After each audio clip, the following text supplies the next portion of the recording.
এখানে সরিয়া অবস্থাটা কি হয়েছে দেখছেন? এখন যদি কাজ করে দেয় মালিকে তো বিশ্বাস করবো না। কিছু কিছু ক্ষেত্রে এগুলো ভিডিও করে প্রমাণ রাখতে হয়।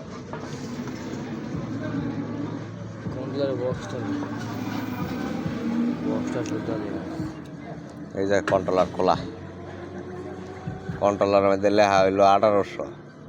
কন্ট্রোলার মনে হয় মূলত 1800 লেখা, কিন্তু 1800 কন্ট্রোলার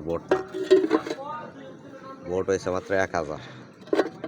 এটা বোর্ডের ভিতরে 1800 লিখে থুয়ে দেয়। এখন এই যে মোটরের সাথে লাইন টাইন সব লাগাই না, সব কালেকশন লাগানো। আবার এই কালেকশনটা হিটটা কোন পর্যন্ত গেছে?